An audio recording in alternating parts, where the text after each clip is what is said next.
Para mim é um desafio, sempre, não por uma razão, queridos. Aqui é uma coleção de histórias. Quando eu vi o Fabrício ministrando aqui, Deus tocou profundamente, porque ele me compartilhou a história dele.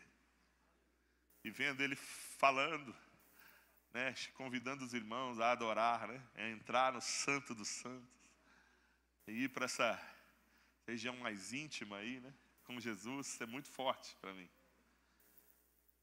Só os irmãos sabem que, né? Imagino que os irmãos sabem bem, né? Aqui a gente tem ex de tudo, né? Somos uma igreja de ex alguma coisa. Eu mesmo, eu era um mentiroso.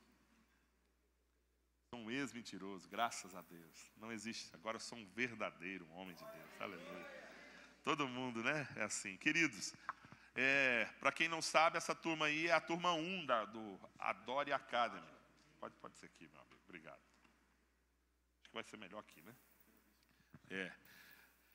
Essa turma aí é do Adore Academy, mas a gente tem outras turmas. Eu também convidei o pessoal, que a aula era hoje de manhã, o pessoal da turma 5. Faz aí sinal, quem é da turma 5 aí, ó. Tem alguns ali, ó. Ali também, pastor Arildo, né? Alguns irmãos ali. Eu vi que a Luiz, se quiser sentar perto dos irmãos aqui, que é a tua turma, né? Fica ali. Amém? A gente está servindo ao Senhor, irmão, e a gente sabe que é um grande desafio. Ministrar louvor não é fácil, como as pessoas pensam. Acho que é só saber música e ministrar, né? E na verdade, irmão, a gente tem um desafio constante. Por quê? Por exemplo, só para você ter uma noção, para eles chegarem aqui, eles tiveram ensaios, tiveram uma série de coisas a fazer, chegaram mais cedo, 1 hora mais cedo. Talvez na igreja de você sabe disso, às vezes os caras chegam 2 horas mais cedo, são os primeiros a chegar, os últimos a saírem. E precisa estarem aptos, né, fundamentalmente bíblicos, para ministrar a igreja, para não falar qualquer coisa. Além de tudo, existe uma coleção de técnicas que eles precisam aprender, principalmente musicais, entende? E fazendo isso tudo de uma maneira servil, né, para servir os irmãos, sempre sondando o próprio coração e coisa do tipo. Não é fácil ministrar louvor. Eu estou para dizer que uma das coisas mais difíceis a se fazer na igreja é ministrar louvor. Não é moleza. Às vezes a gente pega os irmãos com um ambiente emocional diferente. A gente precisa ajudar todo mundo, né, naquele momento, para ajudar, trazer para si, para fazer o canto congregacional. Mas às vezes a pessoa não está legal, o ambiente emocional não está legal, ela recebeu uma má notícia. E o ministro precisa ter essa habilidade da parte de Deus para conseguir fazer isso, né? Então, assim, eu queria louvar a Deus mais uma vez pela vida desses irmãos, porque não é fácil mesmo. Ministrar para pastores, então, meu Deus, né? Vamos louvar a Jesus pela vida deles, mais uma vez, se você puder aí. Amém? Glória a Deus, glória a Jesus, amém? Irmãos, hoje Deus colocou no meu coração, de tantas palavras que a gente estuda, ora a Deus e pede, Deus me trouxe uma palavra que se chama como liderar sem estar no controle. Porque é isso que a Bíblia ensina. A Bíblia não ensina. Tem muita gente que acha que só pode liderar quando ela recebeu o título, né? E se você olhar pelo padrão bíblico, quando ela propõe que os servos serão maiores, ela está dizendo que o maior poder que a gente tem de influenciar pessoas é através do serviço, né? Tendo um coração servil. Então abra sua Bíblia em Mateus 20, 26, né, só a parte A.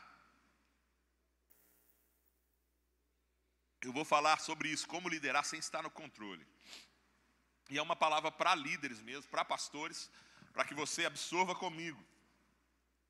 Amém? Todos encontraram? Quem não encontrou, fala assim: Jesus tem misericórdia de mim.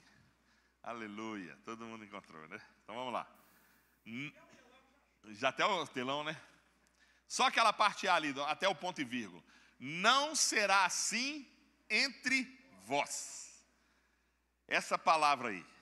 O que significa essa passagem, né? E por que a gente considera essa passagem como um modelo de liderança?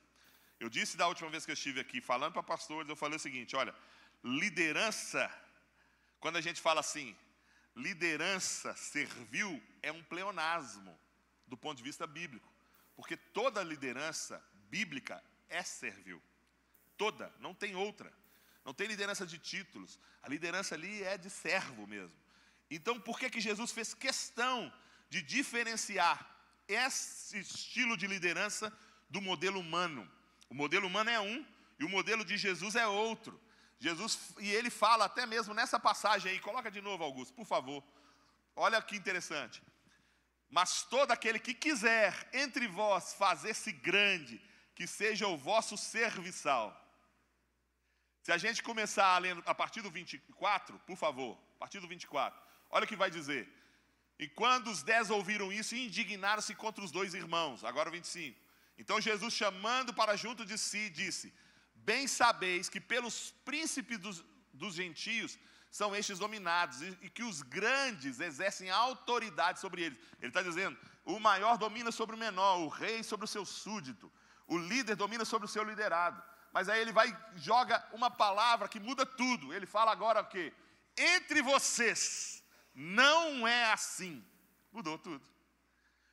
Ele distingue o jeito do mundo do jeito de Deus. E é o tipo de jeito que a gente precisa evitar, o jeito do mundo. Porque o jeito do mundo, os príncipes dominam. Os reis dominam sobre os seus súditos. Os grandes exercem autoridade sobre ele. E essa é uma informação muito forte por trás. Por quê? Porque ele está apontando para os discípulos que a gente não precisa estar no controle para a gente influenciar. É isso que ele está falando. Ele está falando que os grandes, eles se dominam porque eles estão na posição. Eles têm o título e eles vão mandar, eles vão direcionar, eles vão impor. Porque eles são os maiores e os menores são obrigados a obedecer. Quando ele fala entre vocês não será assim, ele está estabelecendo uma nova maneira. E essa nova maneira vai ser como? Essa nova maneira vai ser você conseguir liderar sem estar no controle. E esse é o desafio do nosso tempo. O desafio de aprender a liderar sem estar na posição de título. Sem estar na posição do controle. Sem ter a autoridade, entre aspas, né? Porque a autoridade tem que ter, obviamente. Então vamos lá. Então por que Jesus ele está ensinando a gente ser líder sem estar no controle? Por que ele está falando? Por quê? A primeira pergunta que a gente precisa fazer é que estar no controle faz de alguém um líder? Sim ou não? Não, nunca foi. De maneira nenhuma, porque o líder de fato é diferente do líder de título. E claramente na Bíblia, a autoridade de título apenas não é liderança. A Bíblia manda respeitar as autoridades. Mas isso não significa que esse modelo de autoridade é a influência que ele vai gerar entre os povos. Então, influência na Bíblia é liderança. E influência de quê? De fazer do jeito que Deus manda. Por exemplo, eu sempre ouvi que unção é uma capacitação, é um azeite que Deus coloca sobre você. Eu falo no passado, né? Que você vai conseguir fazer as coisas, né? Ele vai conseguir, talvez, expulsar demônios, curar os enfermos, etc, etc e tal. Beleza. Mas certa vez eu sentei com o Asaf, e o Asaf falou o seguinte, eu ouvi o Asaf falando. O Asaf diz assim, ele deixou muito claro que a unção é quando você está alinhado com a vontade de Deus. Porque se você exerce a unção sem compreender o chamado e sem entender a vontade de Deus, você se torna um manipulador da unção de Deus. E aqui que está a bronca. Porque exercer liderança sem compreender, sem estar alinhado, sem compreender o chamado e a necessidade que o seu chamado responde, você está exercendo chamado para si mesmo. Isso é autoglória, irmão. É tentar exercer a função para colher os próprios benefícios e os louros. E é justamente sobre esse texto, é justamente nessa passagem que Jesus está condenando isso. Porque toda autoridade é dada por Deus, mas nem toda autoridade exerce a influência de Deus sobre os homens. A influência de Deus não vem pelos títulos, eu lembro, mas pelo jeito de Deus. E aqui que está o ponto. Porque um dia eu fui com o pastor Emílio, já promovido para a glória, o pastor Itamar, né, lá do Ana Lúcia, e a gente foi atender uma casa, e nessa casa, o rapaz estava fazendo uma coisa terrível lá. E aí a gente foi lá para orar por ele, aquela coisa toda. Quando a gente chegou lá, ele estava ainda atuando, né? Eu estava junto com ele. E de repente chegou a polícia no local. Quando chegou a polícia, o pastor parou na hora. Falou assim, irmão, não, então eu vou... Irmãos, me perdoa, aquele abraço e tal. E eu não entendi. Ele estava no meio da atuação, quando a polícia chegou, ele parou e foi embora. E aí eu fui perguntar para ele. Ele falou assim, não, eles estão chamando a polícia. Eles não estão chamando o nome de Deus. E eu fiquei sem entender. Falei, mas por quê, pastor? Ele falou assim, não, porque eles estão escolhendo o caminho, o jeito que eles querem que as coisas se resolvam. Eles estão querendo escolher do jeito da polícia, e não do jeito do homem de Deus. Impressionante isso, né? Ele era muito sábio. Aí eu falei com ele, mas por que isso? Por que você fez isso? Ele falou assim, porque o jeito de Deus sempre é diferente do jeito dos homens. O jeito dos homens vai jogar, vai dar tiro, vai arma de choque, vai prender o cara, vai fazer isso. O jeito de Deus não é esse. Está entendendo, irmãos? Então, a melhor maneira de liderar e influenciar, segundo o modelo de Cristo, é servindo. Então, que tipo de liderança a gente está exercendo na ponta? Por que Cristo fez questão de frisar uma coisa tão forte? Por que ele está condenando esse tipo de liderança ao dizer, entre vocês não é assim? Ele está condenando, ele está dizendo, não é assim que eu vou agir através do meu povo. O líder, porque naquele contexto, quando a gente leu, estava ali Salomé, mãe de Tiago e João, esposa de Zebedeu, como diz o pastor Divino, dos dois contendeiros, né, antes de converter, né? O Divino falava isso comigo. E aí, Tiago e João, possivelmente por influência, a mãe fez o pedido para que um se assentasse à direita e outro à esquerda. E Jesus responde para ele, fala assim, para ela, né? Você não sabe o que está pedindo. E aí, nesse ponto, irmão, por quê? Porque o líder que busca autoridade para o ganho pessoal é o líder humano, é o jeito do mundo.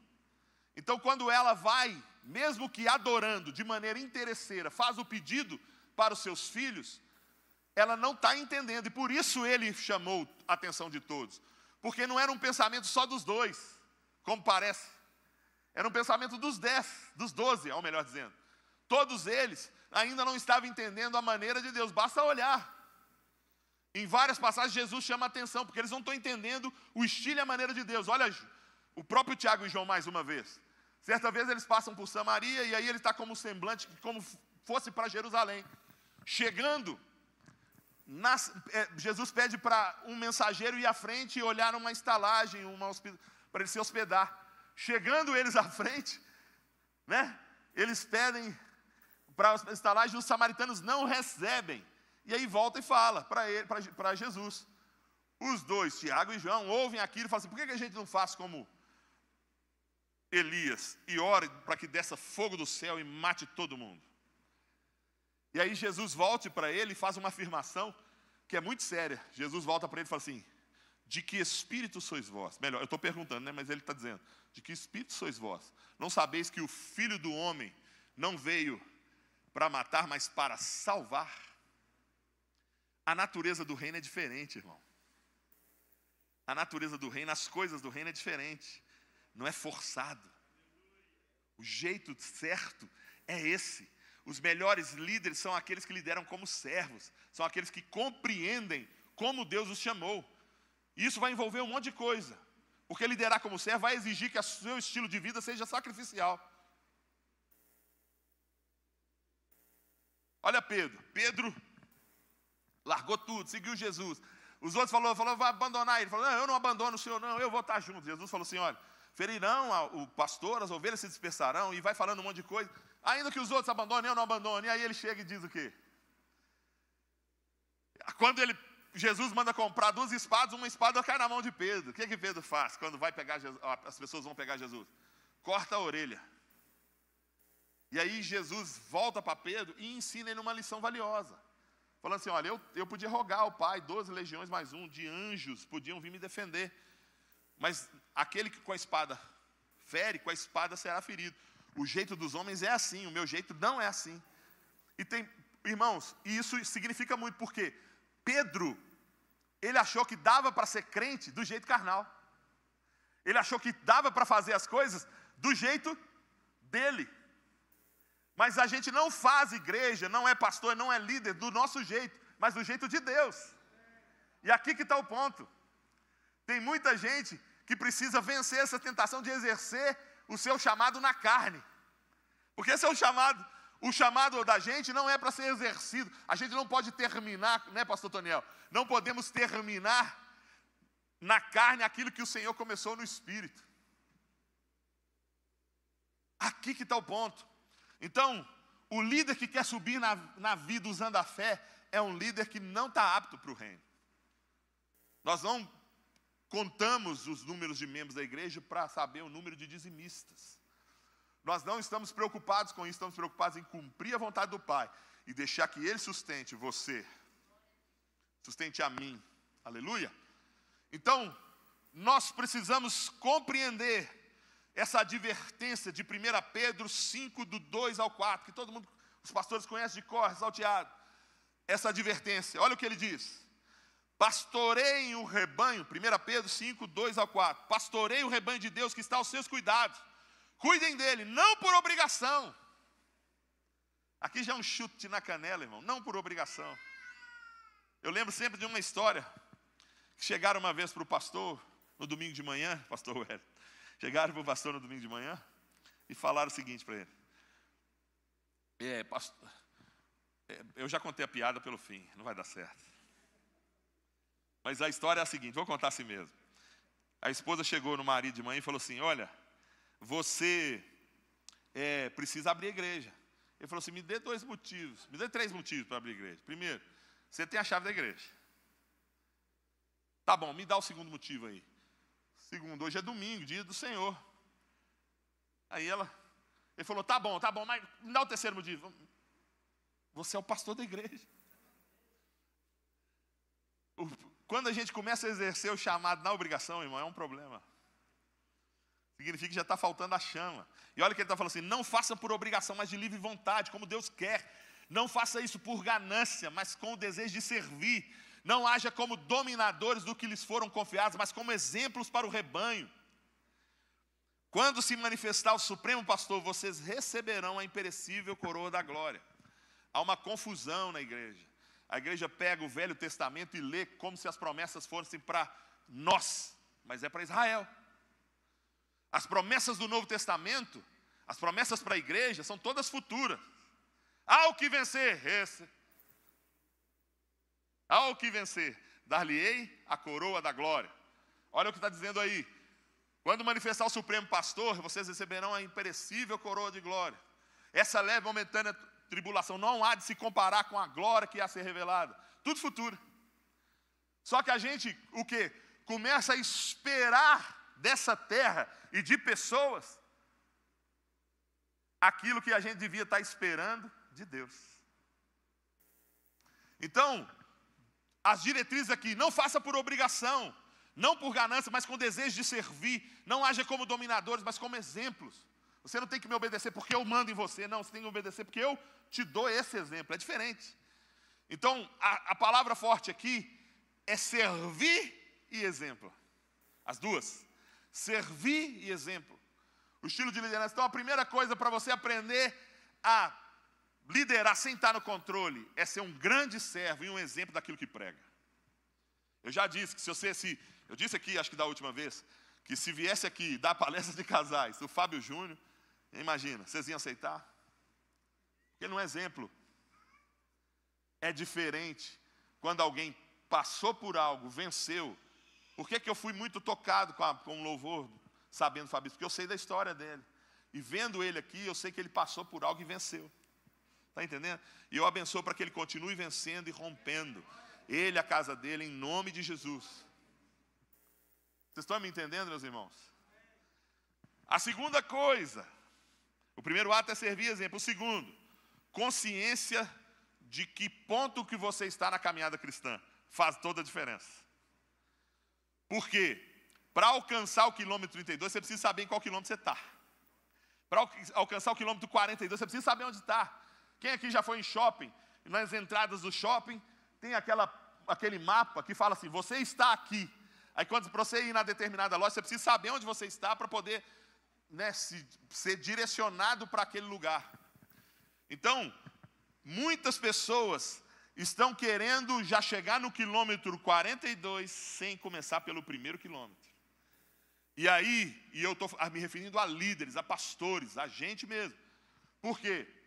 Porque nós precisamos aprender que essa consciência é que vai produzir o preparo, que é fundamental para você chegar onde você quer. Se você não tiver essa consciência, não tem como, não tem como você chegar aonde você quer. Então a consciência é primeiro saber, é saber se sitiar. Olha Davi, sonda-me, Senhor, vê se há em mim a palavra de ceia, examine o homem, pois a si mesmo, entende? Tudo isso para quê? Porque pessoa que não tem a autoconsciência, não sabe onde está, come e bebe para a própria condenação, querido.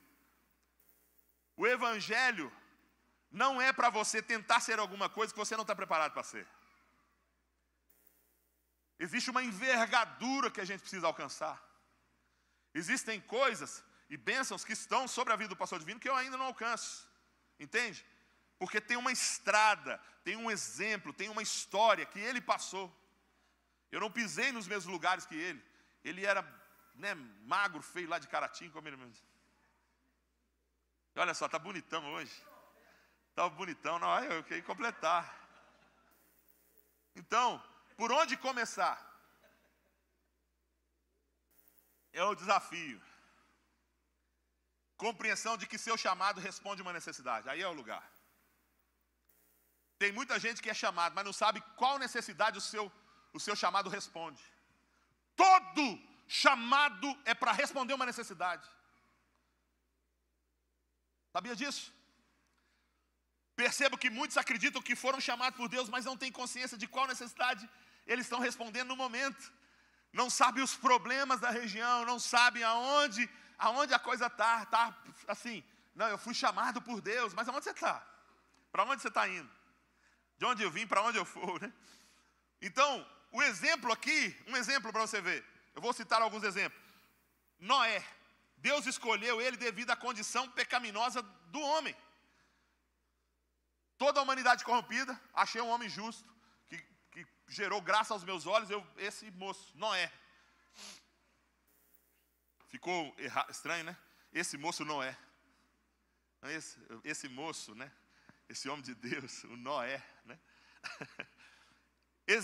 Um outro exemplo legal é Abraão. Deus escolheu para estabelecer o povo através de Abraão, da descendência de Abraão. E não apenas isso, através dele, fazendo dele exemplo, ele ia abençoar todas as nações da terra. Havia uma necessidade, Deus precisava separar um cara do meio da parentela dele e mandar ele para uma terra desconhecida, para fazer dele exemplo, para que ele pudesse impactar toda a humanidade, não apenas os israelitas, não apenas os hebreus, melhor dizendo, mas toda a humanidade.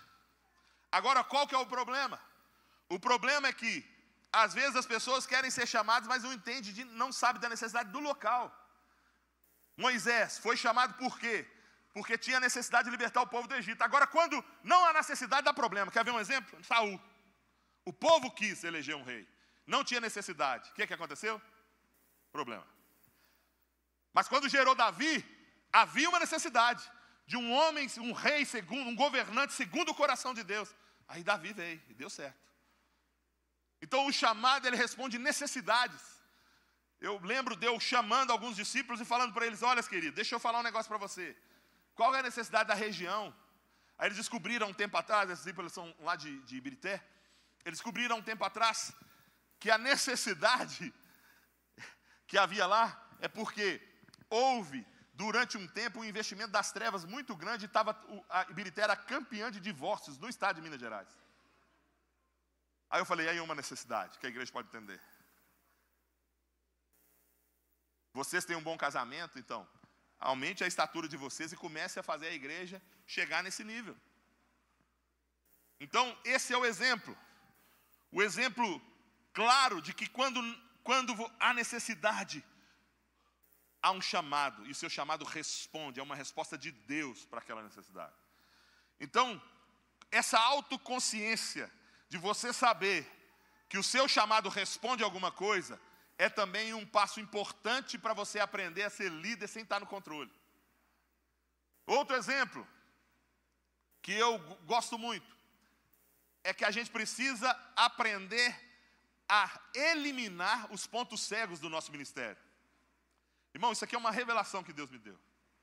Existem muitos pontos cegos no nosso ministério, a gente precisa aprender a enxergar. Sabe por quê? Quem já viu ponto cego? Caminhão, por exemplo. Caminhão tem ponto cego, né? Então, por exemplo, uma vez eu estava no anel, e aí o caminhão não me viu. Eu do lado dele, não me viu. Ele foi e jogou o carro para cima do meu carro, empurrou meu carro para o canteiro e tudo. E aí, a justificativa ele parou, né? Obviamente, o dono do caminhão, parou e falou, rapaz, eu não te vi. E eu acredito por quê. Ele era baixinho, né? E aí, o caminhão grandão. E aí, mesmo com o caminhão dele do lado direito, não tinha os espelhos, só do lado esquerdo. Eu estava do lado direito. E aí, ele tinha um espelhão, mas no espelho não dava para ver uma determinada parte do caminhão. Aquilo era um ponto cego.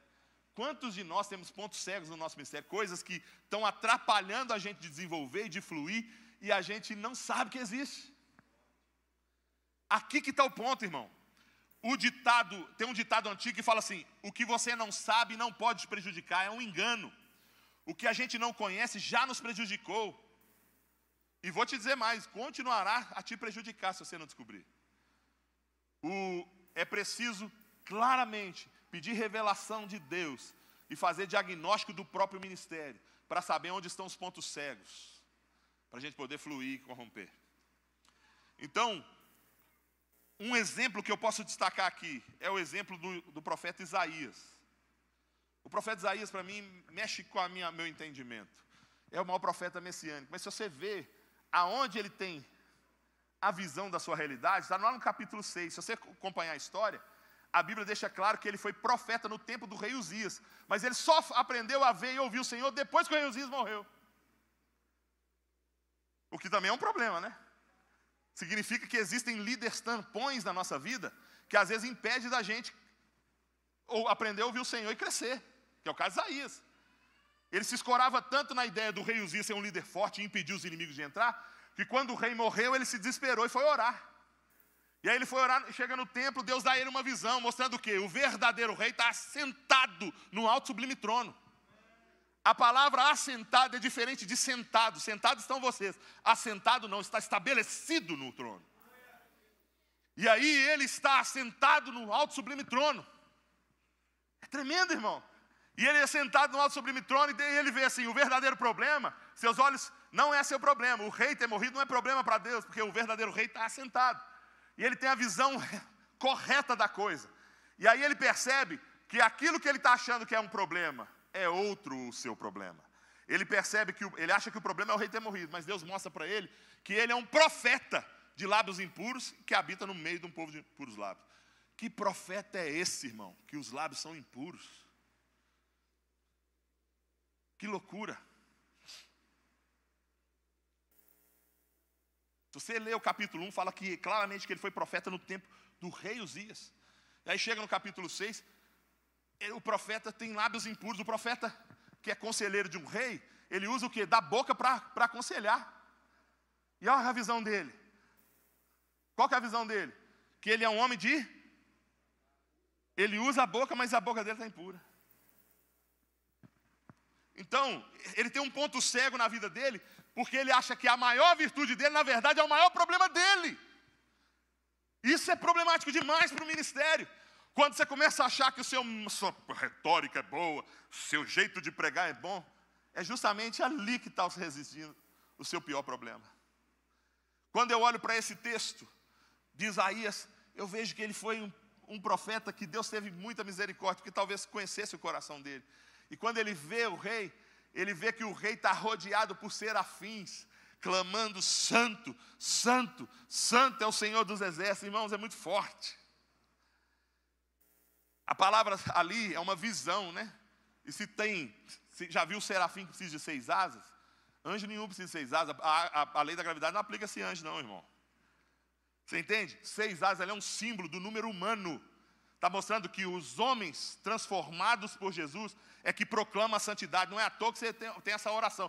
Pai nosso que estás no céu, santificado seja o teu nome. Como que a gente vai santificar o nome daquele que não é uma vez santo, nem 2 vezes santo, mas 3 vezes santo?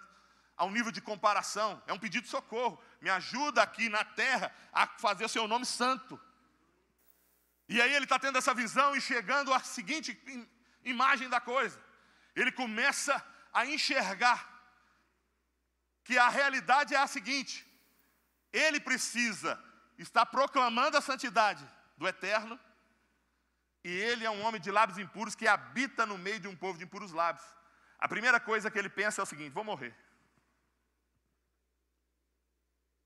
Mas aí a santidade de Deus nunca é para matar pessoas, irmãos, mas para atraí-las, para que elas também sejam santas, assim como o Pai é santo. E aí ele vai, um dos serafins, que tem 6 asas, é um símbolo do homem. E se for entender a palavra serafim, se a gente for cavar fundo na palavra serafim, você fica maluco. Por uma razão. Serafins é o quê?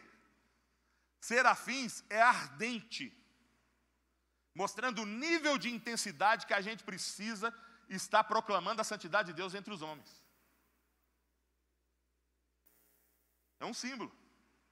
E aí ele está proclamando: santo, santo, santo. E ele, do lado de fora, apenas contemplando os serafins clamando santo. Mas quando um dos serafins pega a tenaz e com a brasa viva toca os seus lábios, fala: olha o que isso te fez, te perdoou e purificou. Lá está assim, perdoou e purificou. Perdão é o seguinte: perdoou o mentiroso, ele deixou de ser mentiroso? Não, ele só foi perdoado a dívida dele. Mas purificação é diferente. Purificação é tirar o mentiroso de dentro da pessoa. Então ele se tornou uma nova pessoa. E aí ele parou imediatamente de ouvir os serafins clamando santo, santo, e passou a ouvir a quem? O Senhor. E o que o Senhor estava dizendo? A quem enviarei? Quem há de ir por nós? Eu percebo uma coisa: que só trabalha para Jesus de verdade quem tem revelação. Esse é um texto que prova isso. Tem muita gente que está achando que é apenas vamos clamar santo, santo, santo. Essa é a primeira medida. Olha a medida do tabernáculo. Átrio, o pátio, era ali que sacrificava os animais para expiação do pecado ou fazia oferta pacífica. Mas a adoração mais profunda estava o quê? Com os sacerdotes, que eram a partir do lugar santo, e do sumo sacerdote que entrava no santo dos santos. Observa que ele está nesse passo do átrio. Ele está sendo purificado, mas o convite é para o quê? Para ele entrar para 2º nível. Em um outro modelo, obviamente, como profeta. Então, essa santidade que está sendo proposta aqui é a parte mais profunda. É o se envolver. Tem muita gente que não está ouvindo ao Senhor e não tem como dizer eis-me aqui. Porque esse que é o ponto.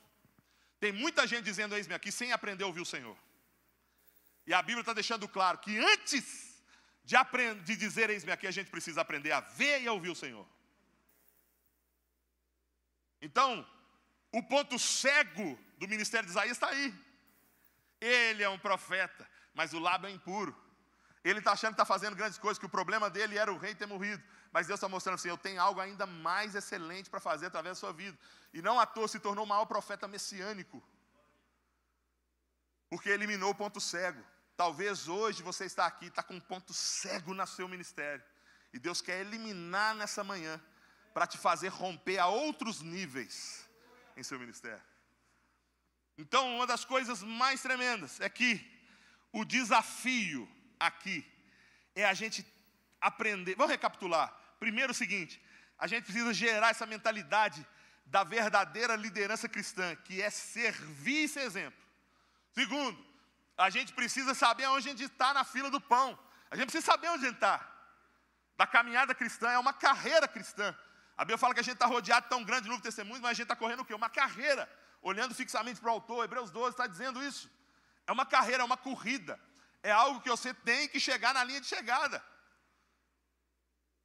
Então, mas em qual ponto que você está? Porque para correr 32 quilômetros, você tem que estar preparado, irmão. Não tem jeito. Para correr 42, então, maratonista, tem que estar muito preparado. Agora, qual que é o problema? O problema é que a gente, às vezes, não está com a consciência de onde a gente está. Terceira coisa, a gente precisa ter consciência que o nosso chamado atende uma necessidade. O nosso chamado atende uma necessidade. Quarta coisa, a gente precisa eliminar os pontos cegos do nosso ministério. Jesus ajudou muita gente a eliminar o ponto cego do ministério. Pedro mesmo foi um deles. Tem cenas e cenas de Pedro tentando ajudar Jesus, e uma dessas cenas que ele está tentando ajudar Jesus, Jesus chamou ele de Satanás. Já reparou isso? Olha o que a Bíblia diz. Jesus chamou Pedro de Satanás aqui assim, falando assim: para trás de mim, Satanás, você é uma pedra de tropeço para mim, não pensa nas coisas de Deus, mas nas dos homens. Pedro está tentando ajudar, irmão. Pensa, uma pessoa tentando te ajudar, você chamar de diabo, não parece uma coisa assim, bem pesada de acontecer? Sim ou não? Mas você observa que Jesus não teve misericórdia. Sabe por quê? Eu lembro de uma vez, eu estava aconselhando, tinha acabado de morrer um parente distante de uma irmã da igreja. E aí todos os irmãos começaram a abraçar ela, aconselhando. E eu também. Aí eu fui aconselhar, e é porque ela estava lamentando o quê? Ela não estava lamentando tanta morte, ela estava lamentando o fato de não ter falado de Jesus para aquela pessoa que morreu. E aí todo mundo, não, fica tranquila, Deus sabe todas as coisas, aqueles automáticos cristãos, né? A pessoa está no automático e fica aconselhando sem ser Deus falando, né? E aí está lá falando e falando, não, tenha dó de você trabalha muito, não tinha como ir lá, e estava vendo lá. Quando eu fui dar o meu consolo, eu ouvi a voz do Espírito falar com ela assim, não, fala para ela se arrepender mesmo, porque é uma eternidade no inferno. Olha, irmão, muito pesado. É uma eternidade no inferno. E quando eu falei isso com ela, eu olhei para ela e falei assim, irmã, a Bíblia diz o seguinte, que o arrependimento com Deus, o que faz? O arrependimento sem Deus causa tristeza, mas a tristeza sem Deus opera para a morte, mas a tristeza com Deus opera para arrependimento. Arrependa mesmo, irmã, falei para ela, porque é realmente uma eternidade no inferno. Não perca mais as oportunidades. Irmão, a minha palavra consolou ela, a dos outros não. Você entende? Por quê? Tem muita gente tentando dar, olha para mim, querido, tem muita gente tentando dar conselhos na carne para pessoas, coisas que precisam vir do céu. Tem muita gente tentando consolar pessoas de maneira humana, quando na verdade, aquela pessoa está sendo até um impedimento da obra de Deus acontecer. A clareza aí, há um ponto cego na vida de Pedro. Ele está cogitando as coisas do céu de maneira carnal. É isso que é o problema, irmão. Foi o problema de Pedro lá na frente. Eu te defendo, mas ele está cogitando do quê? Defendendo na força. E não fazendo do jeito correto. E aqui que está o ponto, irmãos. Nós precisamos pedir misericórdia de Deus de eliminar os pontos cegos do nosso ministério. Porque está matando o ministério. É fase ser grosseiro. É fase ser dominador. É fase pagar pau para a igreja no púlpito, de maneira pessoal. É fase. Isso, meu irmão, não é assim que as coisas funcionam. Está entendendo? A gente só faz isso quando é inspirado pelo Espírito. Não no achômetro da vida. Não porque aquilo me feriu. Não porque aquilo tocou de maneira pessoal na minha liderança. Não porque as pessoas não estão me ouvindo, não estão me ouvindo. Então a linha é tênue. A gente precisa saber quando é Deus e quando é a gente. E isso a gente só aprende quando a gente aprende a ouvir o Senhor. Quando a gente aprende a eliminar os pontos cegos.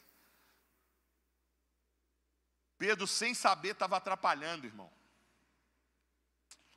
Mas ele achava que estava ajudando. Pedro é símbolo de muitos ministérios até. Sempre voluntarioso, mas atrapalhado em muitas vezes, por não saber como as coisas de Deus funcionam. O grande desafio dos discípulos, os discípulos não foram transformados em 3 anos e meio andando com Jesus, mostrando para a gente que não é uma obra a curto prazo. 3 anos e meio com Jesus e ninguém foi transformado, apenas quando o Espírito Santo veio. Porque o grande segredo de eliminar o ponto cego é você ser cheio do Espírito, é você ser cheio da palavra. O grande problema nosso humano é de conhecimento acerca da palavra, é de conhecimento acerca do Evangelho mesmo, acerca da Bíblia.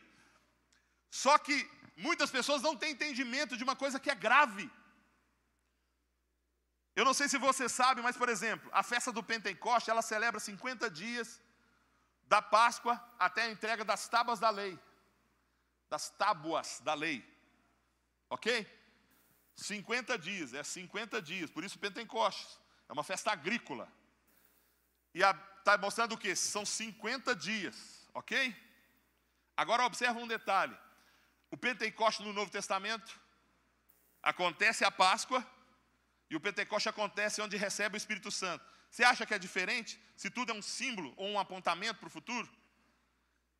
O Espírito Santo hoje é quem faz a tábua da lei ser imprimida no nosso coração. É quem aviva a obra. Então, hoje é o Espírito Santo quem conduz a palavra na nossa vida. É Ele quem traz a revelação. E aí nós temos um problema, querido. Porque a gente precisa atacar o desconhecimento, a ignorância, como ponto cego da nossa vida. Lembra? Olha o que a Bíblia mostra. Que o povo perece por falta de conhecimento. O povo perece por falta de conhecimento. Obrigado, pastor Paulo. Obrigado, viu, meu amigo? O povo perece por falta de conhecimento. Se você estudar à luz da Escritura, você vai ver que conhecimento é uma coisa... tem mais a ver com intimidade do que coletar informação. E aí, ele está dizendo que ali a consequência do povo estar perecendo é porque está faltando para eles o conhecimento. Mas qual conhecimento? Aí lá no texto está dizendo assim, porque tu, sacerdote, rejeitaste o conhecimento. Uma das funções do sacerdote é ensinar a lei para o povo. Rejeitou o povo e, para piorar, a Bíblia não está dizendo o povo perece por falta de conhecimento. A Bíblia está dizendo o meu povo. Deus levou para o pessoal. Então, quando a gente não está, como líderes, pastores, não estamos investindo em fazer as pessoas se desenvolverem, a crescerem, a gente tem um problema sério diante de Deus. Está dando para entender? Então, um dos pontos sérios que a gente precisa eliminar é esse conhecimento, a falta de conhecimento, a falta de interesse pelo estudo da palavra. Irmão, force a carne, leia mais, estude mais, corra atrás, se matricule lá no Casa de Profetas, né? Se matricule comigo também, se você é um ministro, se matricule comigo. Vamos junto, irmão. Você entende? Por uma razão, porque isso vai fazer toda a diferença na ponta. Presta atenção. Perguntaram para um grande pregador, John Stott, o que ele faria diferente. Sabe o que ele disse? Eu teria me preparado melhor. Esse é o sentimento que a maioria de nós temos. Rapaz, eu podia ter entregado um pouco mais no início lá. Então, irmãos, nós precisamos aprender, vou encerrar com isso agora. Se já quiser subir o Isacão, fazer um fundo para mim lá.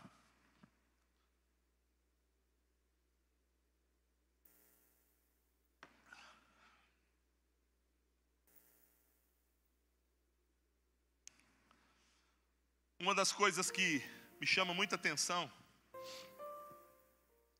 é como Paulo enxergava as coisas. Paulo, ele estava acorrentado quando ele escreveu o que está escrito em Filipenses 1, 12 e 13. Ele diz assim: quero que saiba, irmãos, que o que me aconteceu tem ao contrário servido para o progresso do Evangelho. Como resultado, tornou-se evidente que toda a guarda do palácio e a todos os demais que estão na prisão por causa de Cristo.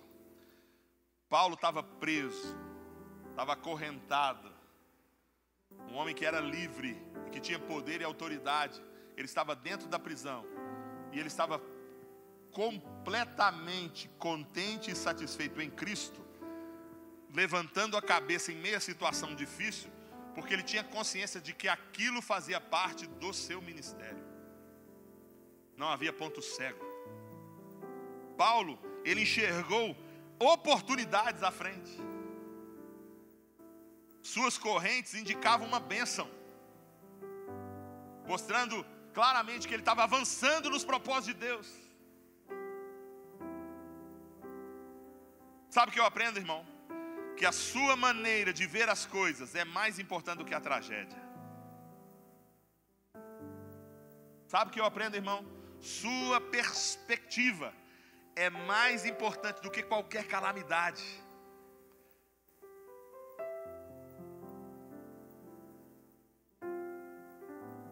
José nunca foi o principal de lugar nenhum, José do Egito, mas sempre foi o maior influenciador de onde ele estava. Nunca foi o primeiro. Na casa do pai dele, o pai dele era o primeiro, mas quem mais influenciava lá era ele, ao ponto de ele supervisionar os irmãos. Foi vendido como escravo na casa de Potifar. Não era o primeiro. Potifar e a esposa dele, a Patife, né, como diz os irmãos, eram os principais lá. Mas a Bíblia deixa claro que quem mandava em tudo era José. O cara confiou, porque Deus era com ele. Foi dentro da prisão, jogado dentro da prisão de maneira injusta, esquecido dentro da prisão. Tinha um carcereiro responsável. Passou-se um tempo, 2 anos. Quem que era o responsável? O carcereiro tinha o título de carcereiro mor. Mas quem que mandava dentro da prisão? José. Foi para a casa do governante do Egito, de Faraó. Não era o primeiro no comando, o comandante era Faraó. Mas quem que influenciou todo o Egito antigo? José. Não é necessário estar no controle para a gente liderar as coisas, irmão. Está muito claro isso na Bíblia. É necessário a gente aprender a fazer as coisas do jeito que Deus manda. Servir e ser exemplo no modelo de Deus. Saber o que Deus quer de nós, porque aquilo que você está fazendo para o Senhor está produzindo para você coroas de glória. Está produzindo galardões maravilhosos. Então o grande desafio é aprender a enxergar as coisas do ponto de vista do céu, para eliminar o ponto cego. Eu encerro com isso. Um dos maiores desafios nossos é começar a enxergar as coisas do ponto de vista de Deus. Havia um dono da fazenda. Imagine o dono da fazenda. Para o dono da fazenda vender bife, vender, né, o boi gordinho, o pasto verde, as coisas estão maravilhosas, estão lindas, está tudo bom do ponto de vista do dono da fazenda. Mas do ponto de vista do peão, é se ele tiver bons amigos, se ele estiver recebendo em dia, e se ele tiver um bom chefe, um bom encarregado, está tudo bem do ponto de vista dele. Mas imagine que passe um tempo, e do ponto de vista do peão, trocou-se o chefe atual é um carrasco, e aí os amigos não são tão amigos mais, já começam a bater de frente com ele, e esse carrasco passa a segurar o salário dele, e ele começa a receber atrasado. Se você perguntar para o peão se ele é feliz, se está tudo bem, ele vai dizer o quê? Que não está bem. Mas se do ponto de vista do dono da fazenda, ele continuar com o boi gordo, vendendo bife e a grama verde, está tudo normal do ponto de vista do dono da fazenda. Querido irmão, você precisa aprender a trocar o olhar, a olhar as coisas do ponto de vista do dono da fazenda, porque não se trata da gente, se trata do dono da fazenda. Às vezes as coisas não estão legais do seu ponto de vista, no seu ministério, na sua vida pessoal, mas eu estou deixando claro, se esse for a vontade de Deus, se essa for a vontade de Deus, está tudo certo. Amém? Eu quero orar por você. Fique de pé no seu lugar. Eu não tenho nada de mim mesmo, irmão. Isso eu já sei há muito tempo. Mas o que eu tenho eu te dou. E foi um coração que Deus me entregou. Talvez você veio aqui nessa manhã pedindo respostas a Deus acerca do seu ministério. Eu quero declarar uma unção sobre esse lugar, que é uma unção que eu orei antes para que aconteça. Essa unção de eliminar os pontos cegos do seu ministério, de você passar a enxergar, independente do seu tempo de ministério. Se você tem 10, 20, 30, 40 anos de ministério, eu quero declarar uma revolução, profetizar uma revolução no seu ministério. Mas não uma revolução humana, mas uma revolução de mentalidade, onde você vai passar a enxergar algumas coisas de maneira diferente. Mas isso precisa de uma atitude sua. Vem aqui à frente. Se você entendeu esse recado, vem aqui à frente que eu quero orar por você. Eu sei que o Senhor tem sempre algo a fazer. Eu tenho convicção de que o Senhor fará algo nessa manhã. O Ministério de Louvor, se quiser cantar uma canção aqui de fundo, por favor. Talvez o maior desafio nosso hoje é aprender a ver as coisas do ponto de vista de Deus. Você está tão acostumado a sobreviver no ministério, a viver as coisas do seu ponto de vista, que ainda não está enxergando as oportunidades que Deus está te dando num caminho avesso. Olha, Ló olhou para as colinas, as campinas verdes, está tudo lindo. Abraão foi para o outro lado, para um lado ilógico do ponto de vista humano, e Deus estava no caminho de Abraão, porque Deus era com Abraão. Independente do caminho que você está trilhando, da fase que você está vivendo, eu estou declarando isso.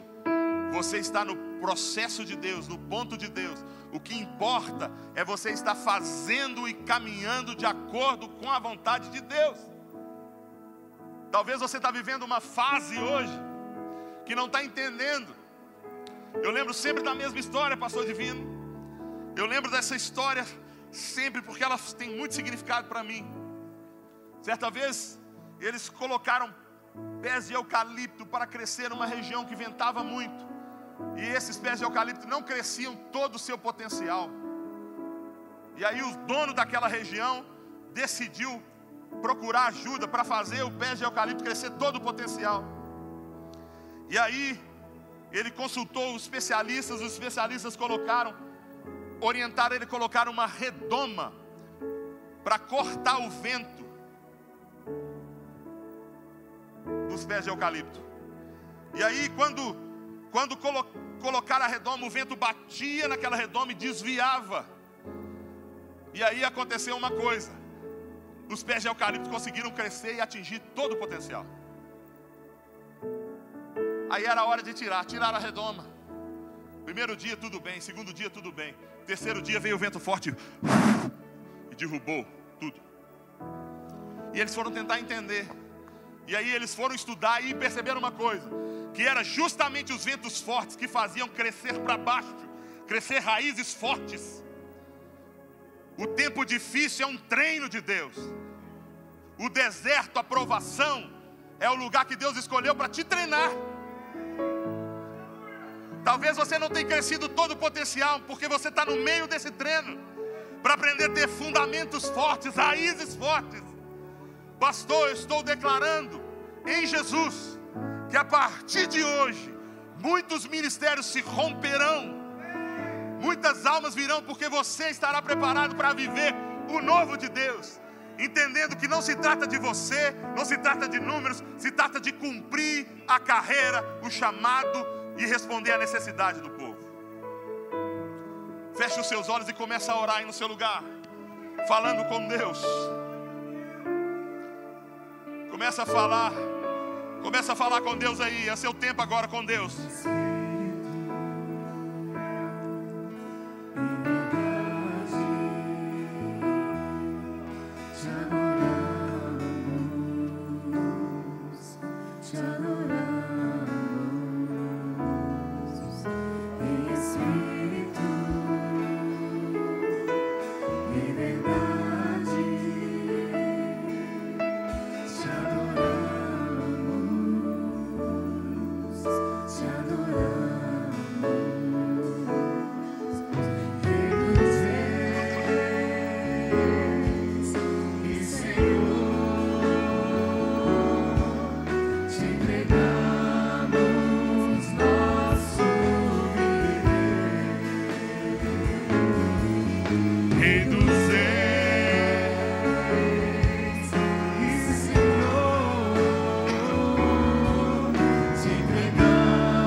Senhor, eu oro por cada vida, cada alma que aqui está. E eu declaro, ó Pai, uma nova fase. Eu declaro as pessoas passando de fase. entendendo o próximo passo da sua caminhada cristã. Eu declaro mentes abertas, palavras saltando aos olhos dos pastores. Eu declaro, ó Pai, palavras saltando aos olhos dos líderes. Eu declaro, ó Pai, restauração do poder de influência, de serem pessoas que influenciam a sociedade, que influenciam a sua comunidade, o seu território. Eu declaro, ó Pai, em nome de Jesus, ó Deus, uma nova mentalidade, a mentalidade do exemplo, de ser exemplo daquilo que prega, de ser exemplo de serviço ao Senhor. Eu declaro em o nome de Jesus, ó Deus, autoconsciência, autoexame, para saber, ó Pai, qual o próximo passo dar. Eu declaro eliminada, Senhor, as distrações, eliminados os pontos cegos do ministério de cada um. Ó Deus, seja na sua casa, na sua família, seja no ministério. Em o nome de Jesus, eu declaro, ó Pai, que eles todos aprenderão ó Deus, a enxergar as coisas do ponto de vista do céu. Em nome de Jesus, se una a mão de um pastor, de preferência mulher com mulher, homem com homem, e ore com ele. Você vai orar agora, ministrando uma nova graça, compartilhando, em nome de Jesus, abençoando. Da mesma maneira que você quer para o seu ministério, você vai abençoar o ministério do seu companheiro. Começa a orar aí, começa a ministrar, espalhe o fogo. Você, una as mãos, espalhe o fogo, espalhe o fogo, espalhe o fogo, espalhe o fogo, espalhe o fogo, espalhe o fogo, espalhe o fogo, espalhe o fogo.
Pai, em nome de Jesus, declaramos, ó Deus, a bênção do Senhor sobre cada vida, cada pastor, cada casa, cada família. Em nome de Jesus ministramos, ó Deus, graça profunda. Ministramos, ó Pai, em nome de Jesus, ó Deus, bênção, ó Deus, sem medidas, graça profunda. Senhor, renova as oportunidades, Senhor, portas abertas para o Evangelho, para, ó Deus, em nome de Jesus, que haja crescimento para a glória do Teu nome, em o nome de Jesus. Se você crê, aplauda Jesus e diga: eu creio. Glória a Deus. Se puder também, abraça esse irmão que você ministrou, mais uma vez com carinho, em nome de Jesus. Em nome de Jesus. Amém.